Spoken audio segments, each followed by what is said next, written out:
Part 1 covered the groups that built the foundation, from Flatt and Scruggs to Alabama. Part 2 goes deeper. The 1970s through the 1990s produced a second wave of country bands that were louder, bolder, and in some cases bigger than anything that came before them. Some came from the most unlikely places imaginable. One came from a theme park, one came from a barn in Kentucky where cousins had been playing together since childhood, and one arrived in 1998 and sold more CDs that year than every other country group in America combined. These are 10 more groups that walked into country music and took it over. Number 10. Highway 101. Cry, Cry, Cry. 1988. It's just a little creek now, but when the red... The guitarist's name was Jack Daniels. Not a stage name, his actual legal name, a fact that became its own talking point every time someone read the liner notes of a Highway 101 album and did a double take. He was a Nashville session musician, and in 1986, Paulette Carlson's manager Chuck Morris pulled him together with bassist Curtis Stone and drummer Scott Cactus Moser, and put all three of them in a room with Carlson, a singer who had spent years on RCA as a solo artist with a handful of singles that went nowhere, and a growing suspicion that the solo path was not going to work. Morris had also managed the nitty-gritty dirt band, which meant he had a particular instinct for what happened when the right musicians found each other. He put them in the room to see what would happen. What happened was Highway 101. Looky here. Now... They signed with Warner Brothers Nashville in 1986, and their debut album hit the country charts with a force nobody had anticipated. Their first 4 singles reached number 4, number 2, number 1, and number 1 on the Billboard Hot Country Songs chart. 10 consecutive top 10 hits in total. They won the CMA Vocal Group of the Year in 1988 and repeated in 1989, becoming the first co-ed group to secure back-to-back wins in the category. Carlson's voice, assertive, direct, and entirely her own, drove everything they recorded, and when she left in 1990 to pursue a solo career, the band never recovered its commercial momentum. Carlson's solo career never produced anything close to what she had built with Highway 101. The group continued under various lineups for decades, with Cactus Moser eventually marrying Winona Judd and the band making occasional Grand Ole Opry appearances into the 2010s. What they accomplished in 3 years with Carlson as lead vocalist, 4 number 1s, 2 consecutive CMA Vocal Group of the Year awards, and a sound that helped set the template for what country bands would sound like through the 1990s, was enough to earn their place in any serious accounting of the era. Number 9. Blackhawk. Goodbye Says It All, 1993. Blackhawk was built around musicians who had already spent years in the Nashville industry without breaking through on their own. Henry Paul had been the lead singer of the Outlaws, a southern rock band that charted in the 1970s. Dave Robbins and Van Stevenson had been working as songwriters and session players. The three of them came together in the early 1990s with a sound that split the difference between country harmony and arena rock. Polished enough for radio, gritty enough to feel real. They signed with Arista Nashville and released their debut single, Goodbye Says It All, in 1993. The song peaked at number 11 on the Billboard Hot Country Songs chart, and their self-titled debut album was certified double platinum. Their second single, Every Once in a While, became their first number 1 in 1994, an immediate commercial breakthrough that announced them as something different from the smooth country pop dominating radio at the time. Their run of hits continued through the mid-1990s with I Sure Can Smell the Rain, Down in Flames, and That's Just About Right, all reaching the top 10. Their biggest commercial success came in 1995 with I'm Not Strong Enough to Say No, which climbed to number 2 and became one of the more recognized country singles of the year. Between 1993 and 1999, they placed 11 singles in the country top 40 and built a dedicated touring audience that followed them across the Southeast and beyond. The band's story took a painful turn when Van Stevenson was diagnosed with melanoma in 1999 and was forced to leave the group. He died in 2001 at the age of 47. Robbins and Paul continued recording and performing as Blackhawk, and in 2022 they released Blue Highway, a collection of previously unheard recordings featuring Stevenson's vocals, assembled from archive sessions as a tribute to their founding member. The Blackhawk story is one Nashville rarely tells loudly enough. 3 veterans who found each other late, built something genuine, and then lost one of their own before any of them were ready. Number 8. The Kentucky Headhunters, Dumas Walker, 1990. The Kentucky Headhunters had been playing together in one form or another since 1968, when the Young family and the Martin family, cousins from Edmonton, Kentucky, started making music in a barn they called the Practice House. Richard Young, Fred Young, Greg Martin, and their relatives spent the better part of 2 decades playing local gigs, recording demos that went nowhere, and keeping the band alive on pure stubbornness. They added Ricky Lee Phelps on lead vocals and his brother Doug on bass in 1986, changed their name to the Kentucky Headhunters, and finally found an audience. Their 1989 debut album, Pickin' on Nashville, recorded for Polygram Mercury on a tiny budget, went platinum and became one of the surprise commercial stories of the year. Let's all go down. Dumas Walker was released in 1990 and peaked at number 15 on the Billboard Hot Country Songs chart, a remarkable achievement for a song the label had tried to keep off the album entirely, believing it was too regional to connect with a national audience. The band pushed back, argued that the reaction at live shows proved the label wrong, and turned out to be right. The song is about a real man named Dumas Walker, a world champion marble player from Moss, Tennessee, who owned a package store near the Kentucky-Tennessee state line, and a restaurant in Greensburg, Kentucky called the Adolphus Ennis Lunchroom, where the band used to eat after shows. The 2 references were merged into one song, and both became famous because of it. They won the Grammy Award for Best Country Performance by a Duo or Group with Vocal in 1990 for Pickin' on Nashville, along with CMA Album of the Year and CMA Vocal Group of the Year. They also won the ACM Best New Vocal Group Award. The band eventually split over musical direction, and the subsequent lineup never replicated the commercial heights of those first 2 albums. But the Adolphus Ennis Lunchroom in Greensburg, Kentucky still has a sign out front that people call Dumas Walkers. When your song turns a local restaurant into a landmark that people drive across the state to visit decades later, you have done something that goes beyond a hit record. Number 7. Shenandoah, 2 Dozen Roses, 1989. Here is a question worth asking.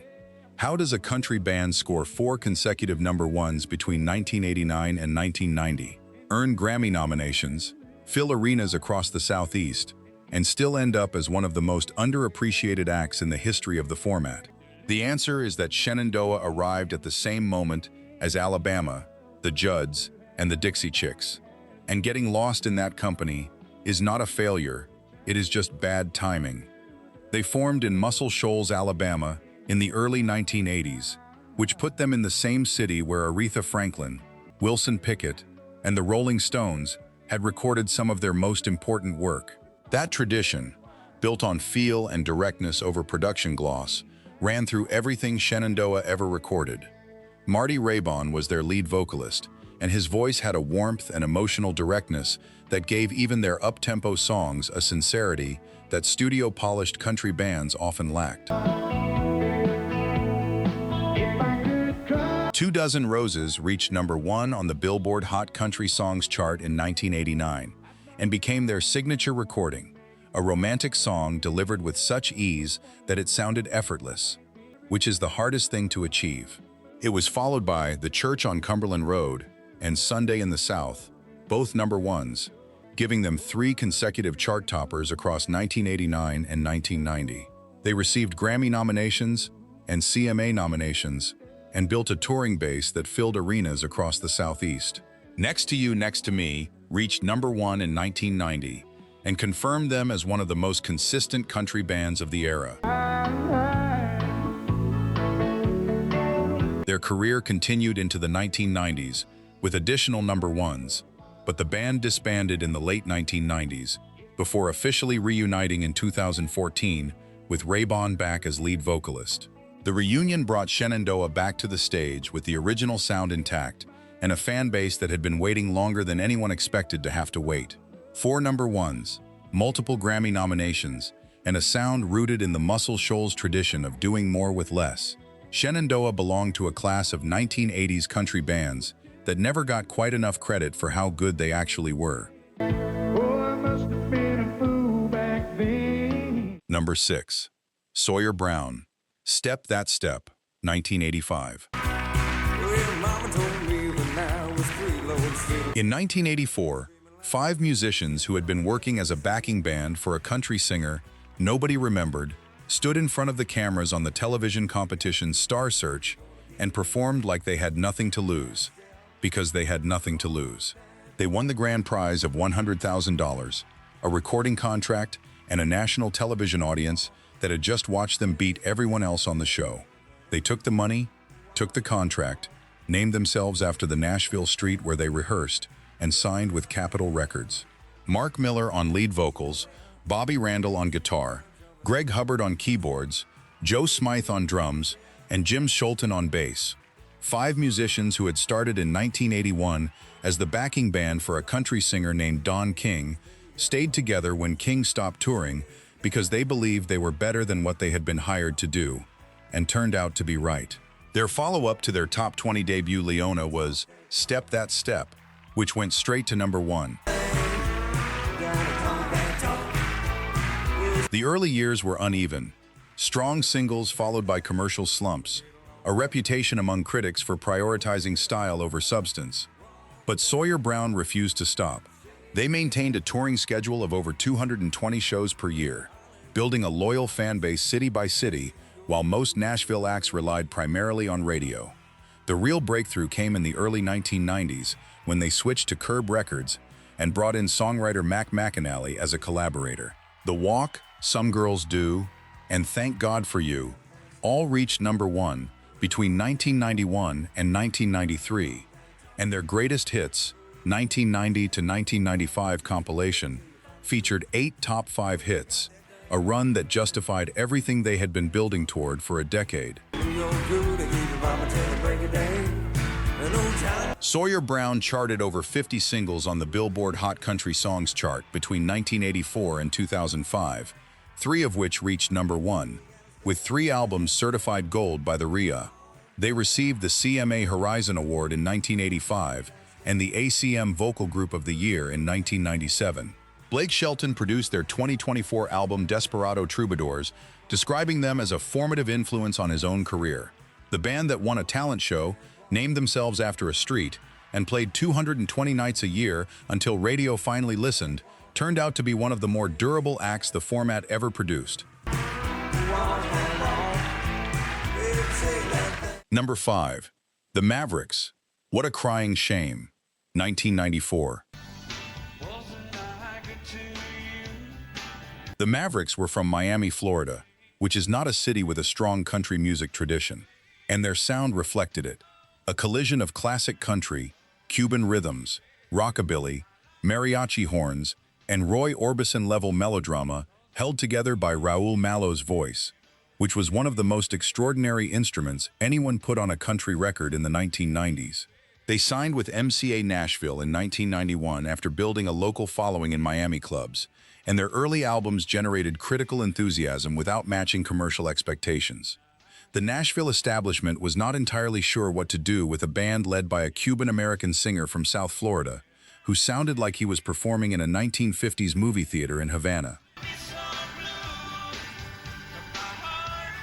What a Crying Shame reached number 4 on the Billboard Hot Country Songs chart in 1994 and became their breakthrough single, a driving, up-tempo record that demonstrated what made the Mavericks unlike anything else on country radio. Their 1995 album, Music for All Occasions, produced their biggest commercial run, with Here Comes the Rain and Oh What a Thrill becoming major country radio staples. They won the Grammy Award for Best Country Performance by a Duo or Group with Vocal in 1996 and were named ACM Vocal Group of the Year. Rolling Stone called them one of the best live acts in America. The band went on hiatus in the early 2000s as Raul Malo pursued solo projects, reunited in 2012, and has continued performing and recording since. Their catalog holds up in a way that purely commercial 1990s country often does not. The eclectic influences that made them strange at the time have made them timeless in retrospect. No other country band from that decade sounded like them, which is both why they never completely dominated the charts and why people who discovered them never forgot them. A Cuban-American singer from Miami doing Roy Orbison by way of Havana on Nashville radio in 1994 was exactly as unlikely as it sounds, and exactly as good. 4 bands left, and we are getting into the ones that did not just top the charts. They changed what country music looked and sounded like. Before we get there, if you have not subscribed yet, do it now and hit the bell.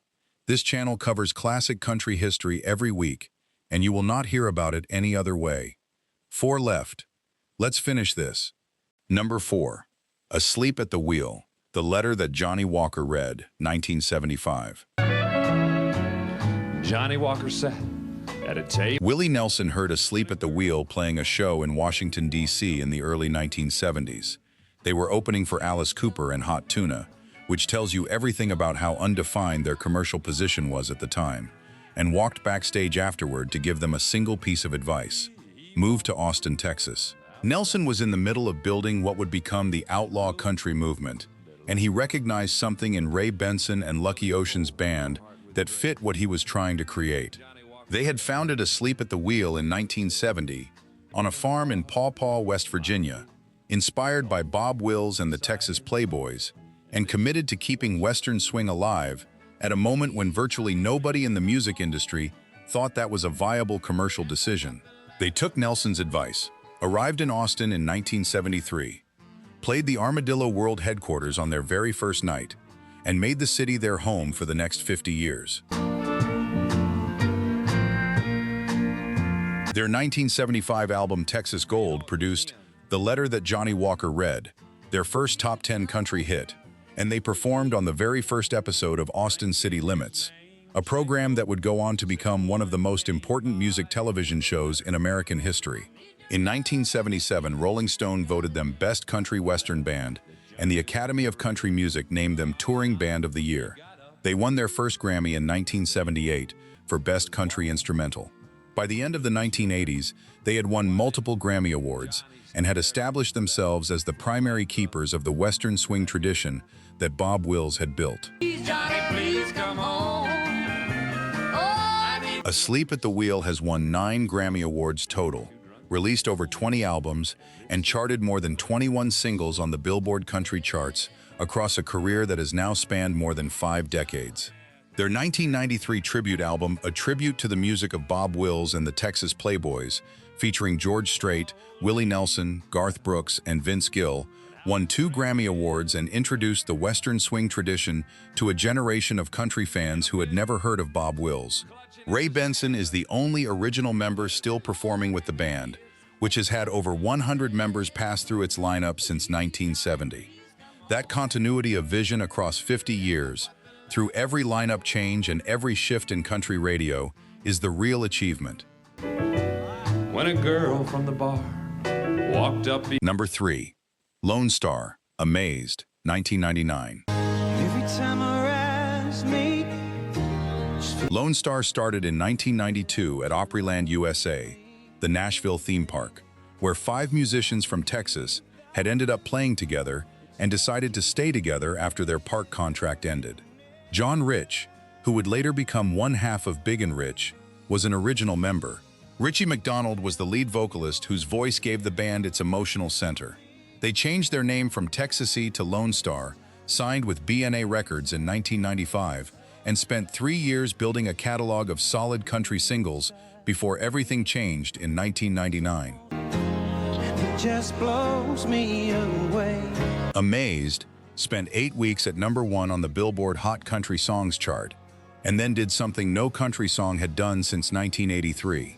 It crossed over to reach #1 on the Billboard Hot 100, the first country song to top the mainstream pop chart since Kenny Rogers and Dolly Parton's Islands in the Stream. What almost nobody knows is that the song was originally offered to Boyz II Men before it ever reached Lonestar. A record executive played it for the group, and they passed on it. They had enough hits, they said, and did not need it. The song then made its way to Lonestar. McDonald recorded his vocal on it, and it became one of the most played songs at American weddings for the next 2 decades. Boyz II Men found out what they had passed on the same way everyone else did, by hearing it on the radio. Lonestar charted 9 #1 singles in total and won the CMA Vocal Group of the Year in 2001. I'm Already There, released in 2001, spent 6 weeks at #1 and became their second signature recording, a song about a father separated from his family that connected with military audiences during the early post-September 11 period in ways that went beyond the commercial. The theme park band from Texas that crossed over to #1 on the pop charts with a love song nobody had played for 2 years is one of the better country music stories the 1990s produced. Number 2. Diamond Rio, Meet in the Middle, 1991. It was 700 fence posts from you. Diamond Rio had been together since 1982, when they were formed as the house band for Opryland, USA, originally called the Grizzly River Boys, then the Tennessee River Boys. The band went through several lineup changes and multiple lead singers over the years, including future country star Ty Herndon, before the final 6-man configuration settled into place. For 7 years, they played shows at the theme park, learning their instruments and each other's playing with an intensity that normal club gigs cannot replicate.